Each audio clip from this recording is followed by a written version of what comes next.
with Niki Seberini. Good morning. 22 minutes past 10 o'clock. Now, I have to share a secret with you. And that was, my secret is this. For many, many years, I studied speech and drama.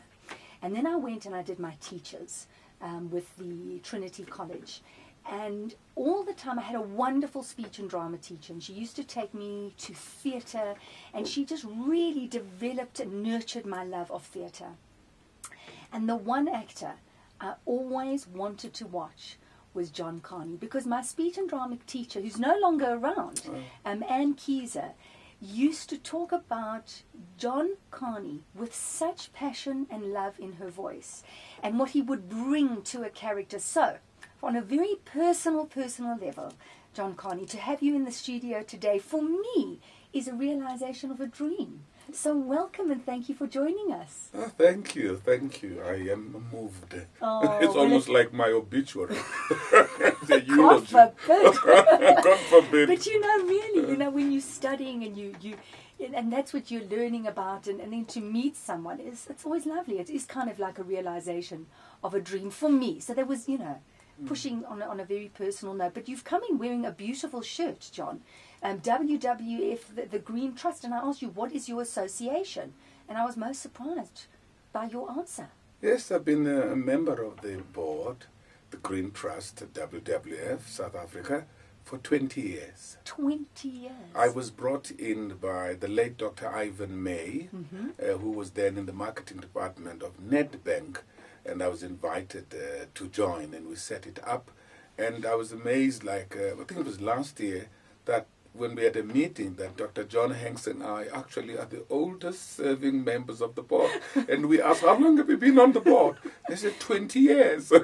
Listen, 20 years has flown. It's gone very fast. It has gone very fast. And it has done incredible work in South Africa in nature conservation, in the awareness, in projects, in greening the country. So you feel passionately creating about that? Work, in creating, saving, the wonderful fauna, the small little things like you order a fish, please call 082 blah, blah, blah, blah, blah, the number, just to make sure it's not on the list of those that are endangered. Thank you, John, for saying that, because it's so true, because people don't consider that when they eat fish. No. They don't consider that. Absolutely, and even when you're walking down the street and you see a sort of a stall on the store selling ivory, selling little things, and people saying, this is a piece of a rhino's horn, with a rhino tragedy.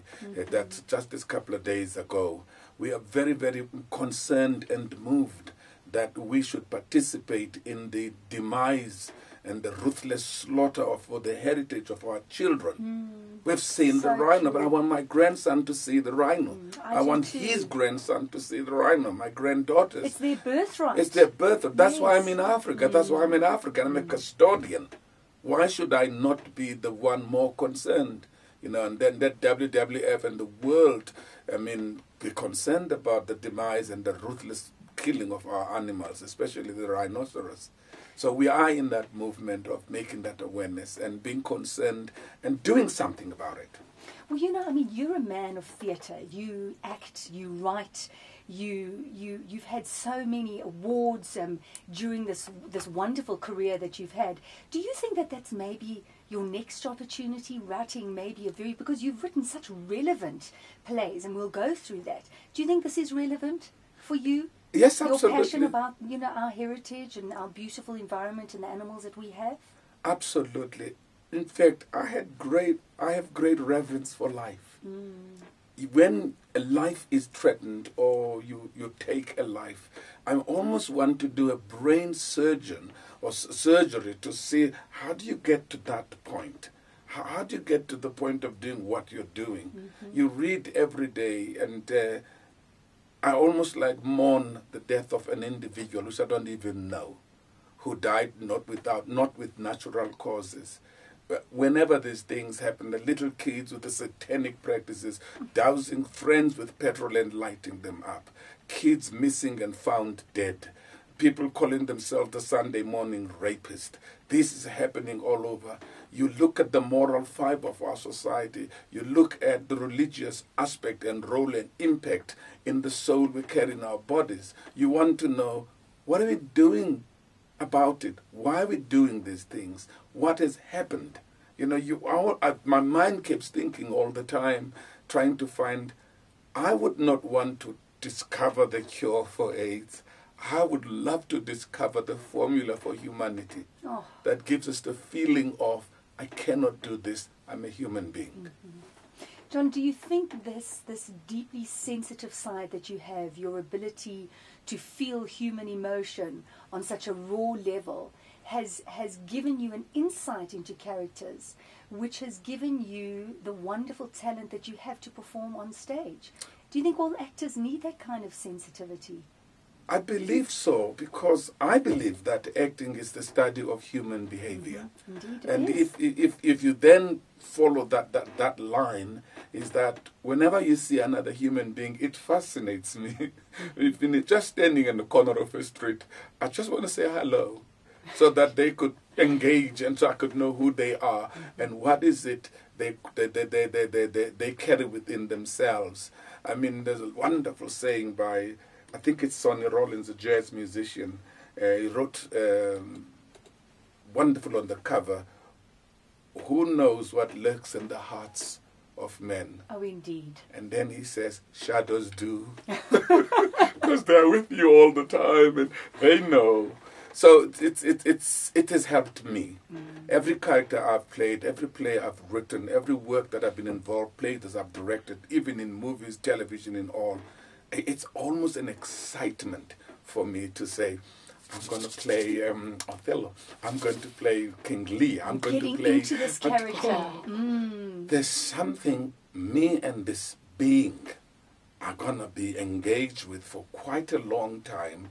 And I need to know this person so that I can inhabit this soul and then amplify it, interpret it, and share this person with the greater and the broader audience. Oh, so beautifully put, John. John, you've lived an extraordinary life. You continue to do extraordinary things. But I want to ask you what it was like, your childhood, growing up a black boy in South Africa, wanting to act and making your dream happen. Share your story, if you don't mind, with us. Well, I come from a very, very big family. I always say my grandfather had 3 wives and could not spell polygamy. He just had 3 wives. There was nothing wrong with that. He didn't know anything about it. So I had these wonderful 3 grandmothers, which I could move from one hut to the other. Oh, you're lucky. So that, making sure, of course, that the schedule does not coincide with my granddad's schedule. And I had this one particular one who was my father's grandmother, my father's mother. She used to tell stories. She was very devoutly Christian, very religious. Really? You know, if she said, let's pray, we all sneaked out of the room because that's about an hour. That's about an hour. My grandmother communicated with God directly. And they had a relationship. And there was a wonderful, and we would giggle sometimes. And she would say while praying, excuse me, God, I won't be long. And then she would go on the other side and sort of pinch off, shut up, shut up, shut up, shut up, and then go back to the prayer exactly where she was. Excuse me, I'm back. Right, as I was saying, God, and continue. But it's so beautiful in Xhosa. You would say, "Ngwele cheche yezruzandla simanqaba ke nxa yegazi lakho uqolo kancinci Thixo." And then sitsho ke mdali wezulu nomhlaba, creator of the heavens and earth, exactly where she was. And it amazed me. And then she would then say one time to me, now, it's your turn to tell a story. And then I said, children don't tell stories. It's your job. We listen. I said, no, tell. The story said, I don't have a story, I'm too young. And she would say, tell one of mine. I says, yeah, I never finish your stories because I fall asleep, so I don't know. Says, and then she'd say, make it up. Make it up.